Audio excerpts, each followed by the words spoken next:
Welcome to the Happier and Healthier podcast. I'm your host, Maria Marlowe, and this is a place where we don't rely on good luck or good genes for our health and happiness, but rather we create it with our thoughts and our actions each and every single day. Each week, I'll bring you a thought or a guest that will help you live your happiest and healthiest life. Are you ready? Welcome back to the Happier and Healthier podcast. Today, we're talking all things plants with Carrie Hughes, an ethnobotanist, herbalist, and product developer. Now, I don't think you need a clinical study to tell you that nature is good for you, although they do exist. And Carrie is going to share some of these insights on just how powerful and medicinal nature can be. Now, while I'm sure you're familiar with the health benefits of eating plants and even walking through nature, today Carrie's going to share some insights on the benefits of eating flowers and smelling plants. Two things that I think we don't maybe do very often, but that do have medicinal and health benefits. This episode is brought to you by Biosil, a beauty collagen clinically proven to reduce fine lines and wrinkles and strengthen brittle hair and nails. Unlike most collagen supplements you see on the market, Biosil is not animal-derived collagen. It's a vegan supplement containing the patented CHOSA complex. This naturally derived complex has been clinically proven to generate and protect your body's own collagen. This two-in-one effect helps ensure plump-looking skin all year long. I learned about Biosil 4 years ago from a friend who had glowing skin, gorgeous long shiny hair, and long and strong nails.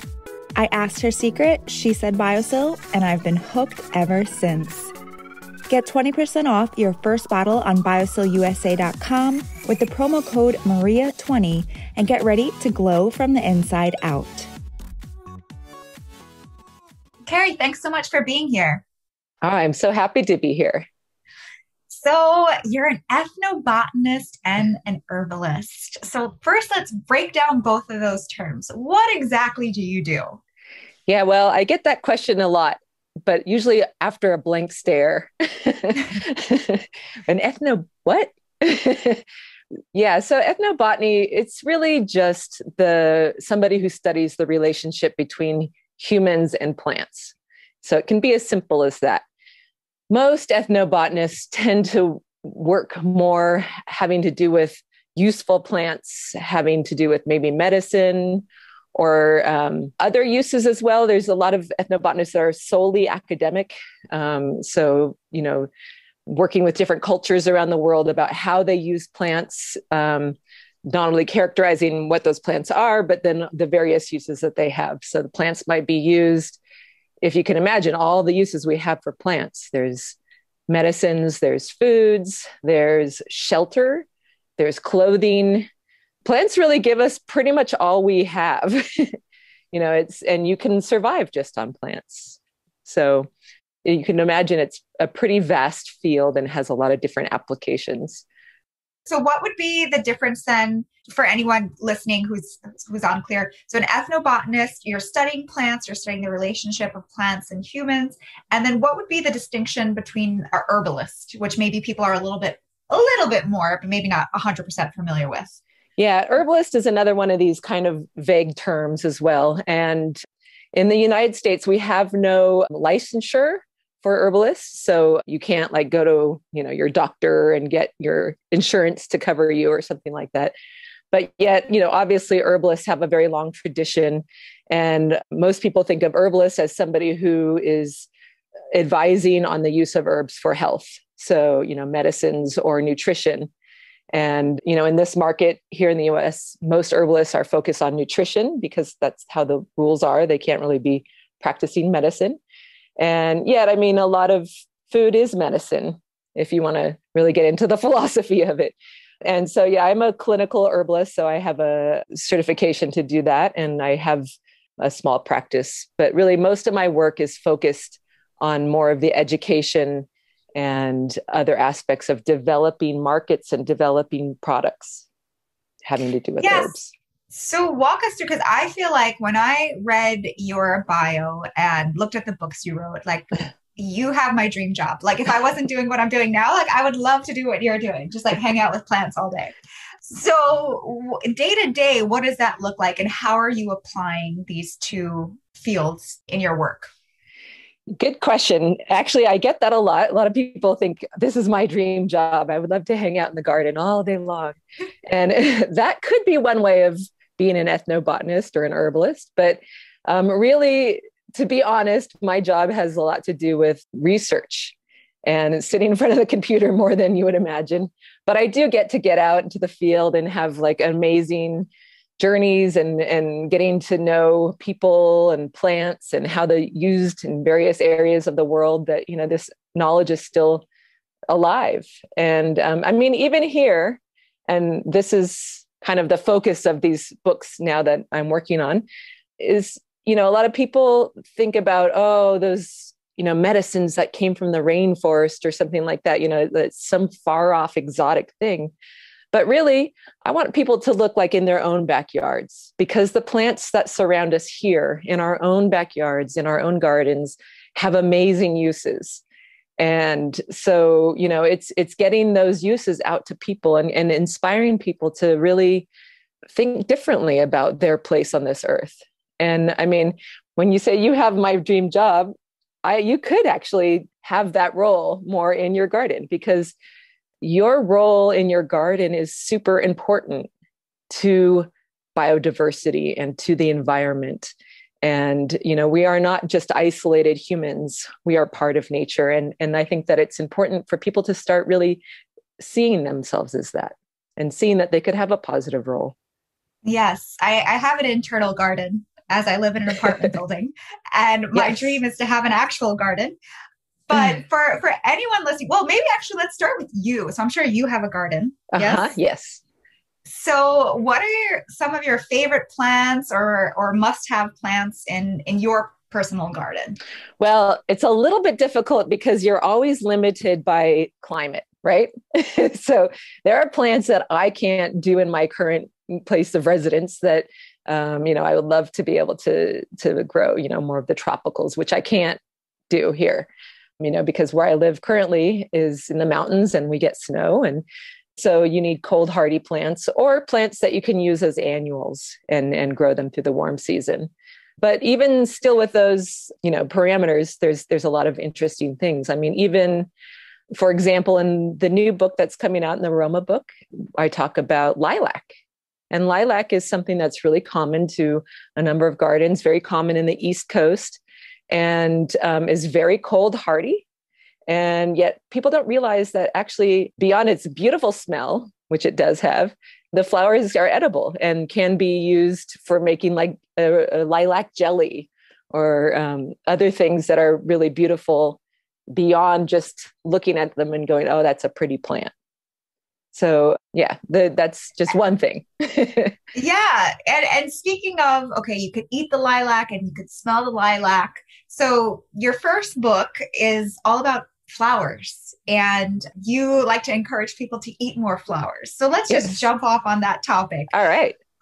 Flowers are beautiful, and Mhm. I do sometimes see them at the grocery store, the edible flowers on little packages, and they look so pretty. And I do, you know, sometimes pick them up. I maybe put a couple in a salad, but I don't, first of all, I don't even know what flowers are in there. And I feel like, yeah, I just throw them in a salad. But why should we be eating more flowers? Why do you think it's so important? And then how do we start eating more flowers? Oh, well, that's a good question. There's, well, first of all, that's coming back to what you said earlier. That is a lot of people's experience with edible flowers that, oh, well, if I can't get it off the grocery shelf, then should I be eating it? You know, um, or even what There's can I definitely, eat? yeah, I mean, even I buy them, I do buy them Mhm. sometimes, and then I'm like scared to eat them, to be honest Yeah. with you. I'm like, ah, I don't know if I should be eating this. Yeah, well, if it's packaged as an edible flower, certainly it should be edible. And there are a number of flowers that you can eat that are normally flowers that people only think they're just pretty to look at. So some examples would be like a pansy or a viola, Johnny jump up, all those little plants. And those can be grown pretty much anywhere in the warm season. And some places they grow all year round and flower all year round, depending on your climate. And really, you could just pop off those little flowers, stick them in your salad. That's probably the easiest way to do it, right? So you could just stick them in your salad and your salad looks amazing all of a sudden, you know? But you can also float them in soups. You can float them in drinks. And there's one thing that's really cool about flowers that not many people think about is that flowers have a long tradition in traditional medicine as well. And so there are like Aboriginal cultures, indigenous cultures that use flowers in healing ceremonies and use flowers as medicine. And one easy to kind of approach area of that for flowers is something called flower essences. And these are like extracts made with flowers, but they're super dilute. So they're kind of like homeopathics. And so they're super safe and anybody can use them. They are self-regulating. You're not going to hurt yourself. And, you know, they're more of kind of what you would call like a vibrational essence where there's kind of spiritual, emotional qualities involved. And that's a really fun way to get involved with flowers and consuming flowers in a way. So, you know, is that like a tincture or like it is. What's the form of that? Yeah, okay. It's in a tincture. Usually they're liquid drops and you just put them under your tongue a couple times a day. And you can, you know, get a book depending on. So the first line of these that were out in the early 1900s was they're the Bach flower essences. And now there's actually flower essence companies in various regions throughout the world that have built on this tradition. And they're really amazing, I have to say, which is funny to hear me say, because usually I'm very scientific and oriented around what the clinical studies say and how plants are used in that way. But flower essences are really just a really fun, beautiful way that you can use flowers. And I would even say that, you know, when we're talking about floating them in beverages or something like that, you know, there's also this really cool tradition called the Victorian language of flowers. And in the Victorian times, you know, people were very, you know, there was a lot of modesty and men and women were not allowed to mix freely, you know, in polite company kind of a thing. And so there were little signals that were happening with flowers, and women would have little flowers to signal what they wanted to intend with a man, and men would give flowers with that same signal. And so the different kinds of flowers given actually had little hidden messages in them. And so that's something I talk about a little bit in the book, and how, well, wouldn't it be interesting to, you know, make these messages for our friends? You know, let's have a cocktail to celebrate a victory and use the flowers for that, or something to give you courage, and various things that you're celebrating or wanting out of life, basically. I mean, it sounds a little woo-woo, but it's really fun. And I think, you know, if you're a foodie, then, you know, this is the next place to go. I love that. Discover. Yes.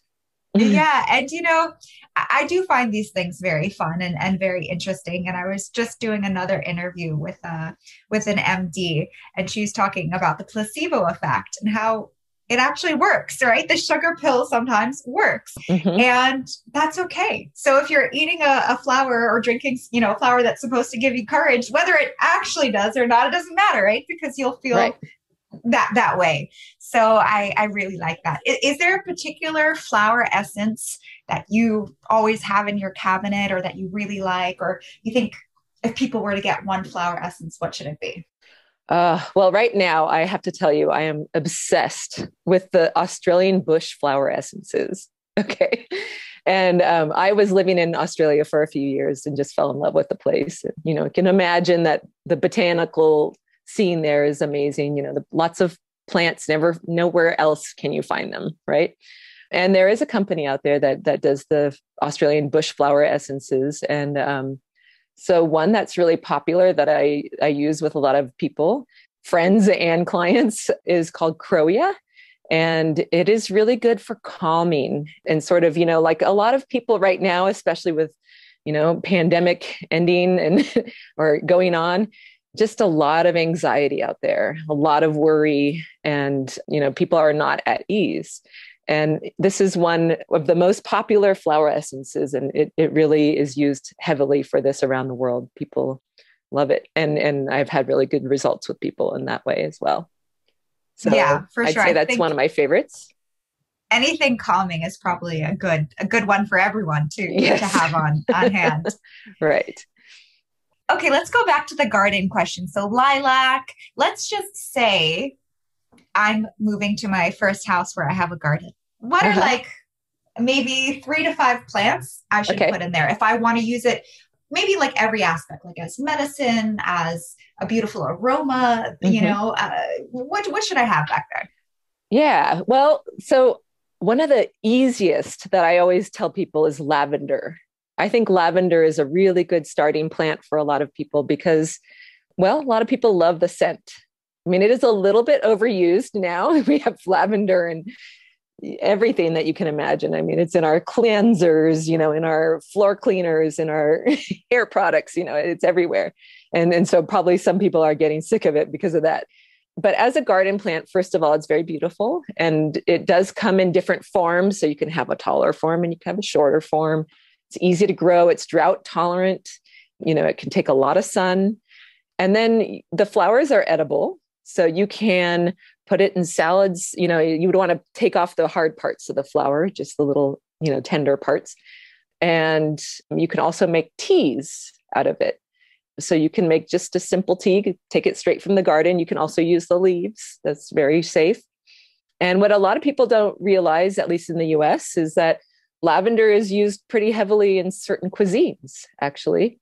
Maybe not heavily, but it's one of the, very common ones to use, like in French cuisine.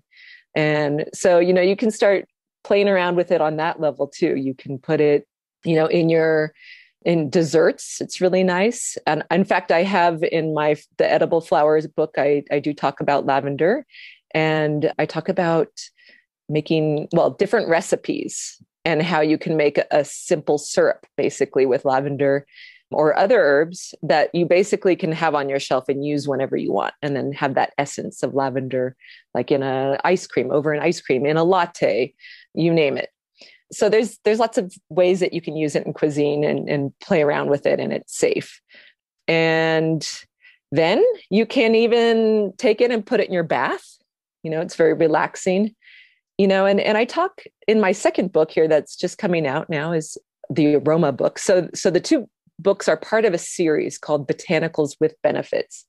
And really, there are plants in one book that could be put in another book because they're about the multiple use of plants. So they're about garden plants, and it's about all these multiple uses that our garden plants have that we don't realize.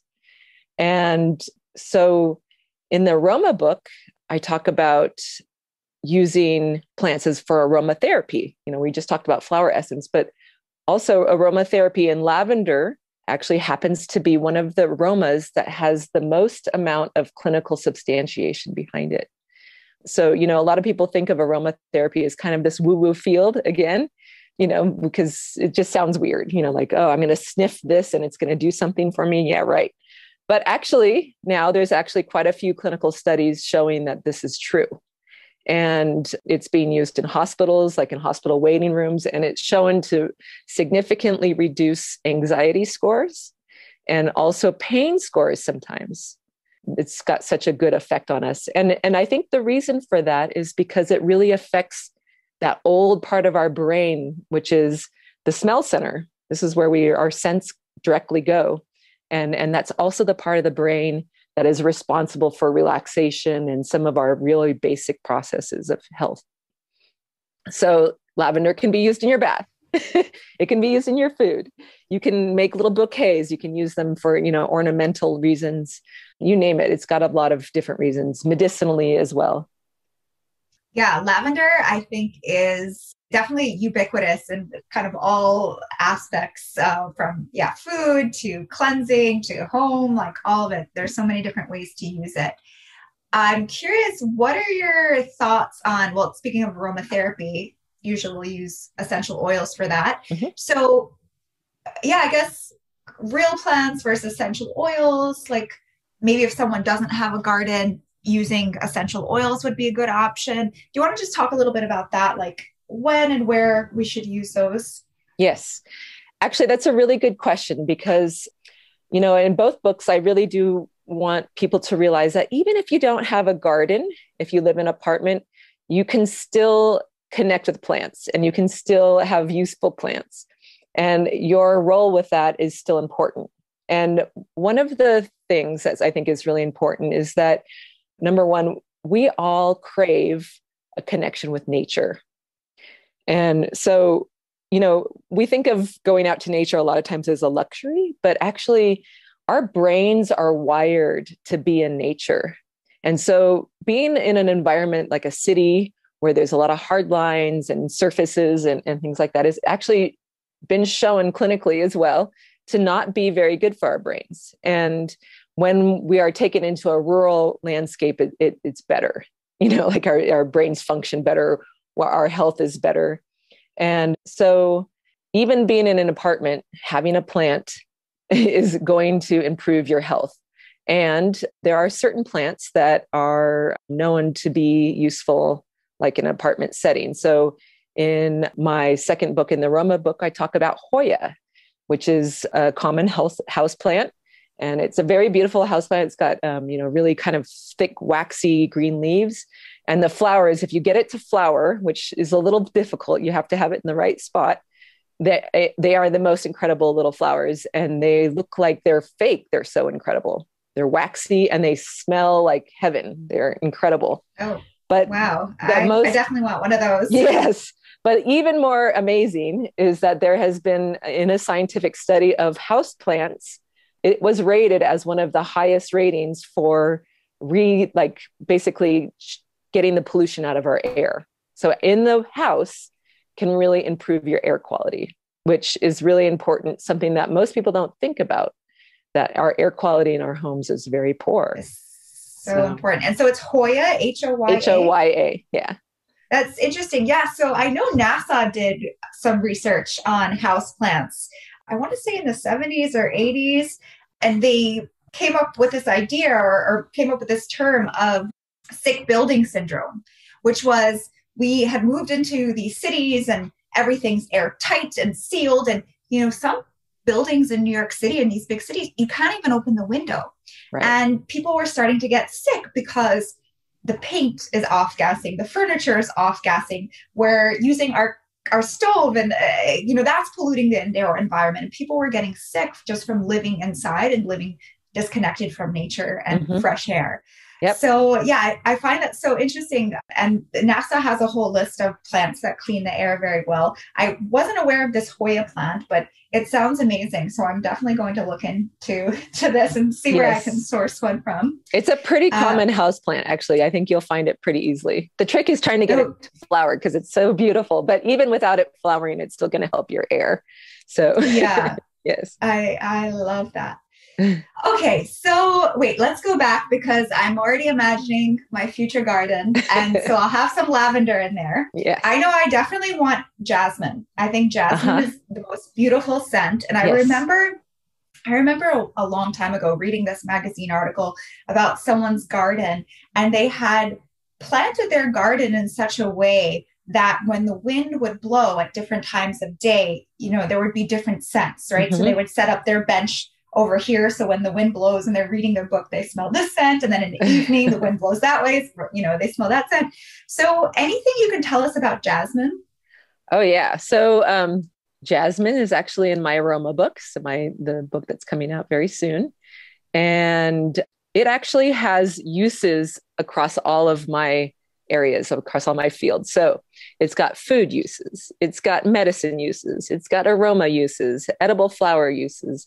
It's used in cosmetic and personal care. It's got use as a cut flower and also symbolism, if you're into that. And it's got industrial uses, and even agroforestry is one of the things I cover. So it's used in traditional medicine, like in Chinese traditional medicine is where we know most about it, I'd say. And it's also used in aromatherapy still today, quite a lot. And in traditional Chinese medicine, it's known to be one of the main plants that's got an action for regulating your chi, you're regulating your energy, and also calming the spirit. And it's warming and able to lift the spirit. And it's also helped with if your energy is kind of stuck, stagnated, and also for women's conditions as well. So it's really useful across the board, I'd say. And, if you're going to start using it in your garden, like you said, it's one thing that's easy to just plant and appreciate, right? Because it's beautiful and it smells really good. But then you can start getting into some of the uses yourself. One of the easy things is to start with a cut flower and, go from there. Yeah. And I have this really great body oil that is infused with jasmine. And it's like intoxicating every time. And it's real jasmine. Okay. So jasmine. And what about something for the immune system? I know a lot of plants have antimicrobial properties. If you could only choose one that you would have on hand for maybe when you feel a cold or something coming on, what would that plant be? Well, echinacea is really, an easy one, and that's popular. And it does have a lot of scientific substantiation. I think in the West, it was one of the first plants, I think, when herbalism became kind of big here in the United States. And in the 1990s, it really kind of everybody started, echinacea, how do you spell that? What is that? And then, everybody was, there was a lot of good press about it and a lot of good studies. And then all of a sudden there was some studies that said, well, maybe it doesn't really work. And now so then people kind of lost their focus on it. It became old news. But really, actually, the newer studies on echinacea show that it really does have an immune modulating effect, and it is helpful. It does work. It's easy to grow in gardens, and it's beautiful. So even if you don't want to use it yet, and you just want to dip your toe in that area, you can grow it in your garden for its beauty. It's really gorgeous. One of the main echinacea species, Echinacea purpurea, is a common garden plant. It's cold hardy, does really well when they're, in areas where there's, very cold climates, and will grow back, it'll die down in the winter and then come back every year. And it's got beautiful purple flowers with kind of a spiky center. It's weird, as the flower, it's like a daisy. And as the flower matures, the spiky center kind of gets elongated and gets more spiky. In fact, they say that the Native Americans used to use that as a comb, that part. Oh, wow. Yeah. And if you feel it, you'll know. Yeah, there's another use. And you can even take a flower and just pull it apart. And if you just taste the receptacle, you'll taste kind of, there's some of the active components in echinacea have kind of a mouth numbing feeling or sensation taste to them. And those are actually the active components. And they also are the active components that are responsible for soothing your throat if you have a sore throat. So you can actually just kind of eat parts of it like that, or you can make an extract or a tea. And so those are different ways you can use echinacea, both the flowers, you can use also the roots, and it's easy and beautiful to grow. Yeah. So that would be probably a top choice for immunity. Yeah. And for anyone that doesn't have a garden, it's pretty readily available now as a tea or tinctures. I feel like echinacea, I see echinacea, especially now during this pandemic. I think every company has put out an echinacea product. Yeah. So you can get it. Yep. Actually, that brings up an interesting question. Herbs, we're seeing more and more herbs and products. And I know that's something you also help with is product development, from supplements to teas, personal care products. How do we know we're getting a good herbal product? And what do we want to avoid? Right. That is a really good question. And it's something that I think everybody should look into if you're going to be buying these kind of products. Because herbs are, they're complex mixtures of chemicals, really, and as are foods. So, you don't have to think of them as like scary mixtures of chemicals. They're, a lot of them are just foods. They're teas, whatever. But what they are is a lot of different components, a lot of different chemical compounds in there. And so there is no such thing as a generic herb. So, go to the pharmacy and you go, oh, I want to get this branded cold medicine, but this other one that, the pharmacy says it's the same. Is it really the same? And those are called generics. And in the pharmaceutical industry, they are the same. And they have the same active component. They are nothing else but one component usually. And that's why they can do that. But with herbs, if you can imagine, you're growing something in a certain environmental conditions that's going to vary from place to place and from year to year, even sometimes. So I would say the important thing to look for is to develop your relationship with the brand, basically. Find brands that you think, are saying all the right things and, have longevity on the market and look like a reputable brand. I think that's the best thing you can do. Sometimes also certifications, if it's organic, it's usually, at least there's a good quality control kind of process going along to make sure that there's a chain of custody throughout the production process, things like that. But finding the right brand is important. Do you have any favorite brands, or where do you, like, if you were not going to get them from your garden, if you were going to buy some herbs, where would you source them from? Yeah, well, I do have some favorite brands, but because I work with a number of different brands, I really don't want to say any particular brand. But I would say, like I said, just look, what does the brand say about their quality? And, there are some brands that say, oh, we have the best quality or whatever, but like, look a little further. Like, do they do testing, and what is their philosophy on sourcing and that kind of thing? And, those are always good signs. Yeah. And the transparency with where it's coming from, where it's grown. Yeah. I know, I want to say maybe it's Gaia. They have, like, I think you can even kind of trace it back to, exactly where it came from. Yeah. So I would also say, a lot of the professional brands, so like the brands that like a doctor might prescribe are really top notch, and you kind of can't go wrong there. And so if you do a search for what is a professional brand of herbs, that would be a place to look. And usually those professional brands have other dietary supplements, because that's how they're regulated, as dietary supplements in this market. In fact, one thing I want to say along these same lines, I want to dispel a myth. There is a myth that goes around out there that says, oh, herbs aren't regulated, right? Supplements aren't regulated. It is very false. There's a lot of regulation actually with them. It's just that they're regulated differently than a pharmaceutical or even from a food. I mean, they're more closely related to foods, how we regulate them, but and more strict. But they don't have a pre-approval process before you get to market. So there's still a lot of things that are required for the manufacturing, for the quality, for the safety, all that. But it's just not the same kind of pre-approval process that the FDA has. And I feel it's really on the brand, the manufacturer, the quality aspect of things. I think that's kind of what you're meaning, is that once they create the product, it's not like they have to send it to the FDA and the FDA will test it and they'll say, okay, green light, you can put this on the market. No, you're relying on the brand to do the, testing and do everything that it has to do, before it puts it on the market. And of course, there's always these stories about supplements that have ingredients that are not supposed to be in there or have heavy metals and things like that. So I think that scares people around herbs. And again, it drives home the point where you want to know where you're buying it from. Right. And the generic brand isn't always great. Like, I can say I have gotten very interested. Obviously, I'm interested in plants and vegetables and herbs and essential oils and all these things. So a couple of years ago, I did an aromatherapy course. I had been using essential oils on my own for years. And I don't know why. You think I would know better, because I know that obviously foods are different, and where you get your food from makes a very big difference in the quality and taste and everything, nutrition.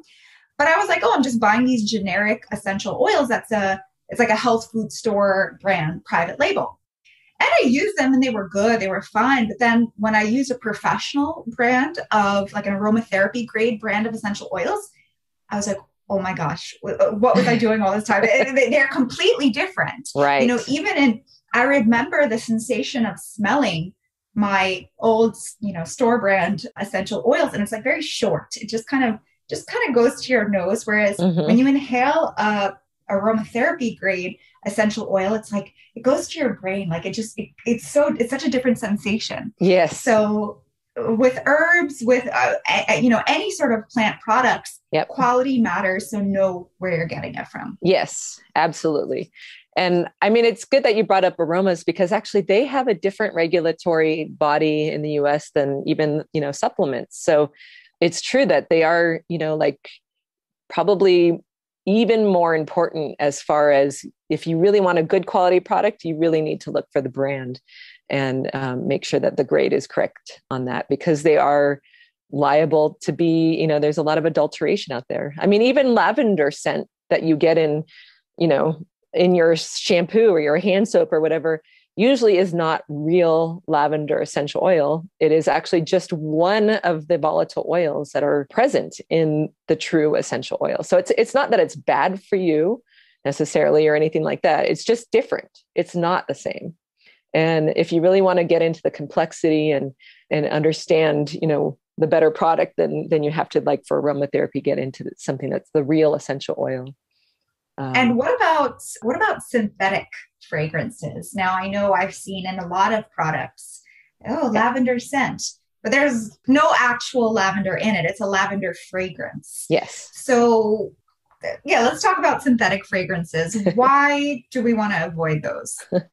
Well, I don't know that we necessarily want to avoid them. I mean, I've had a long I have a friend of mine who's a perfumer and he says, well, Carrie, you wouldn't know a synthetic if, if you were presented with one, that maybe, synthetics on their own don't need to be avoided. I mean, a lot of our perfumes are synthetics, right? But there is just a difference. And I think it has to do with preference. And certainly if you're using something in aromatherapy sense, you want to go with, the real thing because that's, not just a perfume, right? And, there are people too that really get sensitive to these really kind of being hit over the head with the one, artificial fragrance. I feel like I'm that way actually. And whereas I feel like I react very differently to like a natural scent. Maybe it's all in my mind. I'm not sure, honestly, but I really do think it's different. And it's true that the, natural scents, unfortunately, have less longevity in the air usually and on the body as well. So that, could help us as far as, if something's irritating you and it's on you all the time or around you all the time and it's hanging out, it's not leaving, then, people would be likely to have reactions to that. For sure. Yeah, I feel like I'm definitely sensitive to scents, like synthetic fragrances. I mean, I can remember like being in a taxi cab where they had the brand new air freshener in there and the windows closed. It must have been winter and I thought I was going to die in there. Another time, it always happens in a cab. I went and I got my hair done and the woman just used so much hairspray. I mean, it was just like a bottle of hairspray in my hair. And again, I had to stick my head out the window because I was just being intoxicated by this chemical smell of hairspray. Well, that's actually a really good example that, I mean, it's not just the scent. Usually in those, like perfumes or other products, there's other things in there. And in fact, I have another book and also I talk about this in the Aroma book, but I talk a lot about incense. Right? I always have to enunciate so people don't think I say insects. But so incense is actually a really beautiful thing. And if you don't get the real thing, if you don't get like real plant resins and oils and leaves, that kind of thing, you could be inhaling like toxic glues and dyes and things that were never meant to be, burned and inhaled, certainly. Yeah. Doesn't sound like anything. No. So, I mean, I want to inhale. A lot of people have that feeling like you smell incense burning and you think, oh, that stuff is horrible. And that's a lot of our, exposure to it in Western culture. But there are real uses of incense. And we've been doing this, since, recorded history, really. And in fact, incense is used in almost every major world religion, which is an interesting. And so when I think of incense, I think of those like long sticks with some, like it's thicker on one end with whatever is on there. Is that like, what is real incense without the glues and stuff? What does that look like? Is it the same? So I'd say like 99% of those sticks that you're talking about out there are synthetics. They have synthetics in them. Usually Honestly, they're just sawdust that is glued together and then dipped in fragrance oil. So not even real essential oils or anything. And so this is a totally adulterated view of what incense should be, honestly. And so incense sticks, though, you can actually get that are 100% natural. So they have no weird things. It's like, what they use usually is sandalwood powder, like the sawdust kind of, and then mixed with other resins and sometimes dipped in essential oils, real essential oils. And if it's made correctly, it should burn and smell wonderful. And it's just, it's not the common thing that you're going to find on the street corner. And there's no such thing as a banana scented incense stick. There's no such thing as banana scent out there that's real. And a lot of the other weird names that they have. But, I guess a lot of people's exposure to real incense might be like the Catholic Church, where they swing the censers with the frankincense or the myrrh in there. And those are just plant resins that are dropped onto charcoal and are smelled. So it's one of the oldest uses of aromatherapy, and I would say one of the most spiritual uses of plants too out there. And it's not just Christian traditions. It's a lot of major world religions, plus many smaller like earth-based spirituality around the world have that kind of use of plants and aroma. Yeah. It's a beautiful And thing. just to round out this little aroma fragrance conversation, I will just say with artificial fragrances, because I've had a lot of like functional medicine doctors on the show, and they generally advise against using them regularly because they are known endocrine disruptors. So just want to put that out there. Yes. And I always feel like natural is the way to go. And that is the unfortunate thing, when I changed my lifestyle pretty drastically towards a more healthy lifestyle and trying to get rid of chemicals and everything, not all chemicals, obviously, but like toxic things in my life. One of the things I got rid of was perfume, and natural perfumes just don't do it. They smell for about 2 minutes and then the scent is gone. So I've kind of gotten used to not using them. And then if I really want, I still have some of my toxic, well, I don't want to call them toxic, but my endocrine disrupting perfumes. And then if I want to use them on a special occasion, I'll just spray my clothes and try not to spray my skin. So that's one way that I get around that. Right. Yeah. So I think that's a good way to look at it, and not to douse yourself with these, because I feel like a lot of people, if you're not sensitive, somebody else will be, in the room. But the natural ones are better in that sense. And there's also a lot of different ways you can play around with the natural ones, and having a balm that you carry with you, or, which can feel really kind of soothing too, if you're sitting around it with people and you feel a little anxiety, put a little balm on or something like that. That can be really nice. So there's different ways you can incorporate that into your life that are just different than spraying on the perfume and leaving the house. Yeah, that cloud. Yeah, the cloud. Right. So you talk about also plant communication, and plants communicate with each other. They communicate with insects and potentially even humans. So you want to share a little bit about that? Yeah. So actually, this is kind of one of the cool things about plants is that, okay, first of all, if you look at like a timeline of life, plants have been here for an incredibly long time, and so much longer than we have. We're like a little blip on that timeline. So a lot of our body processes actually react to and mirror what plants do. And most people don't think about this, right? It's like, oh, do these herbs work? Of course they work. We're kind of built on them and we evolved from them. And, if you think about it, plants are kind of these strange beings, they just kind of sit there or they stand there. They don't seem like they do anything. But actually, if you look at it, they tell us when they want you to come to them. They tell us when they want us to stay away from them. And we actually obey. So one of the ways they do this is through these plant chemicals. So we know, like, if you come to a plant and it smells really good, you really want to come and you want to do things with that plant. That's the success of the plant. They wanted that to happen. Whereas, if it's toxic, usually it smells toxic and we stay away from that. So, there's some interesting things that, plants don't just communicate with each other, because they do. And we've, science is kind of going, whoa, we we can't believe this, even though why wouldn't they? They've been here for a very long time. They're just different beings that we didn't really understand. And they will, one plant gets attacked by an insect, and they have signals to be able to tell all the rest of the plants in the forest, okay, now start producing these oils to keep that insect away, or, start toughening up your leaves or something like that. There's different processes that happen from the communication signals they get from each other. And then, there's the birds and the bees. So, obviously plants have flowers that then have not only colors, but also scents, aromas, and then also hormone signals too that attract insects, which are their pollinators.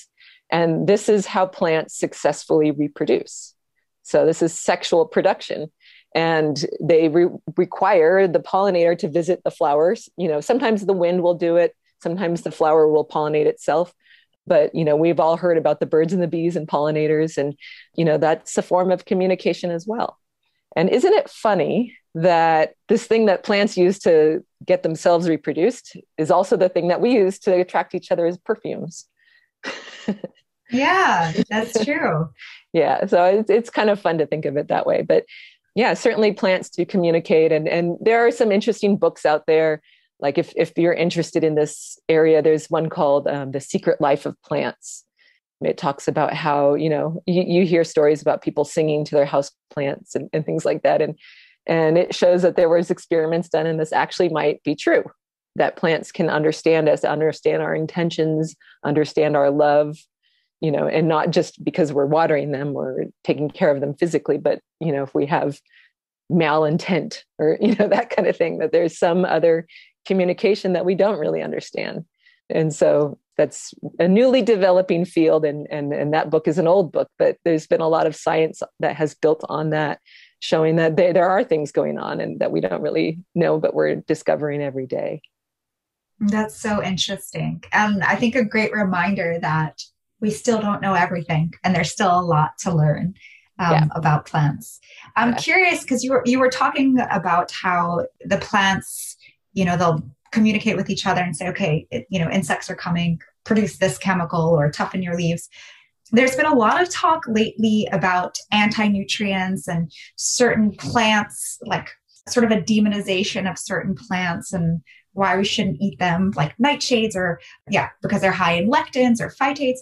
What is as an ethnobotanist, what is your take and recommendation on this? I'm glad you asked that, because I think that whole lectin thing is just ridiculous. Honestly. So cultures have been eating rice and beans, since as long as we know. This is one of legumes are very important in our diet. And yes, you can get rid of some of the anti-nutritional factors by soaking, or sprouting or things like that. But is it really a problem? Probably not. It's not, it really is not, unless, you have a really unbalanced diet and maybe you're only eating, I don't know, tofu that's bad quality or something like that. I'd say the whole anti-nutritional thing is not something that the average person should worry about at all. I would say that really, and this goes with every diet, that, find out what works best for your body and your lifestyle and do that. And really the diet that has the most amount of plants in it usually is the one that wins. There's a lot of emphasis right now on these kind of paleo diets, which are very protein based, and people are avoiding plants because they think, oh, the plants have carbs or whatever. And I think that's really wrong, because we know that our microbiomes will suffer from that. And so for nothing else, you won't get all of those antioxidants, which are, anti-aging nutrients, super important for the integrity of your veins and all of your membranes in your body. If you're not having plants with pigments and colors, different, colors, and then also the antioxidants that you can't really see through color. So plants with colors, we know, are antioxidants, right? But there's also other antioxidants in plants that you don't think of, that not a color really. But all of those compounds are very important for our health, and to avoid them is a big mistake. So generally, I think the advice, is just eating more plants. And animal things are fine as long as you do it in moderation, but high quality. Yeah, and high quality, definitely. Yeah, that's it's kind of a better meat, and less meat than what the average person does is the way to go. Definitely. Yeah. Yes, agree with you there. So one last question. If you can leave our listeners with one tip or one piece of advice to live a happier and healthier life, what would that be? Go outside. How about that? Yeah, I mean, kind of that's the advice, is to get out there and get your hands dirty, get your feet dirty, go take a walk in the forest. There's this cool thing that people are talking about now called forest bathing. And this is a Japanese custom. And, it really is just taking walks in nature. But now we know through clinical studies that actually just doing that affects a lot of our different inner processes. So our bodies respond to nature in a really healthy way. And so this simple thing can really improve your health. And if you want to just kind of think of a really weird thing about that, we've found there are little aroma scent, like kind of molecules that the trees are giving off that we are actually reacting to without even it's not a smell thing necessarily or a consuming thing, but we know that they are affecting us during that forest bathing process. So even just being in the forest chemically, we're somehow being changed, and we are somehow reacting and in a good way. In a positive way. Yes. I love that you brought that up. And it's so funny because it's actually something I talk about a lot. And even my last guest also talked about it and said, how important it was. And yeah, it's quite interesting. I don't remember the exact numbers, but inhaling that forest scent, it does, and it improves our immune system and increases our white blood cells and helps us, fend off infection more. And doctors actually will prescribe it. That's kind of how it gained popularity, is doctors were telling their patients, go walk in the forest, and don't jog through the forest. Don't go do a workout in the forest. Just walk leisurely, be mindful about it. That's all you have to do. Right. Actually, could I add one more thing to this piece of advice? Sure. Actually, and this is something that I feel really passionate about. And also with the Botanicals with Benefits books, I'm trying to kind of drive home is to learn about plants. Learn just one plant. Start with one plant, like lavender. We talked about lavender. Learn to recognize it. And then it's amazing. Like when people learn to recognize one plant, all of a sudden you see it everywhere, right? It's kind of like when you are shopping for a car, then all of a sudden, there's a million of those cars on the road or something like that. And when people start that journey, it seems overwhelming because look at all the plants around us, right? I want people to not see the world around them as a green carpet anymore, this amorphous green carpet. You drive around, it's just this green, it doesn't matter. There's no individuals. It's these weird, there's plants. I want people to oh, there goes a lavender. Oh, look at that lavender, and then go to the next plant. How about, learn a daylily or learn, a lilac or learn chamomile. There's something, learn to recognize things one at a time. And then all of a sudden, your life will be richer. You will be less lonely. You will be connected to nature. And you can learn the uses of these plants because now you know what they are. And so that's really what the Botanicals with Benefits books are all about. Yes, I love that advice. And I'm excited to dive into these books even more. The books are Botanicals with Benefits, the 2 volumes we talked about today, where one was on edible flowers and the latest one, Aroma. This is coming out soon, right? It's not out yet. Next week. Yes. Oh, awesome. So actually, by the time this airs, the book will be out. So I will link them in the show notes over at mariamarlowe.com/podcast. And where else can people find you if they want to connect? Well, I have a website, so ethnofarm.com. And, I have a contact form there, and I have some videos and a blog and that kind of thing. The blog is only about plants. I'm very plant oriented. Maybe I'll branch out one of these days, but so there's lots of plant stuff there, and my books and whatnot are there. I do sit on a few boards for, for brands out there. And so, you can probably search for me and find me there as well. And I do write and speak pretty frequently as well. But yeah, I would love to hear people's journeys with the plants. Awesome. Thank you so much. Okay. Thank you, Maria. I'm so excited to hear, how people go onto their health and wellness journeys with plants and through your podcast. Definitely.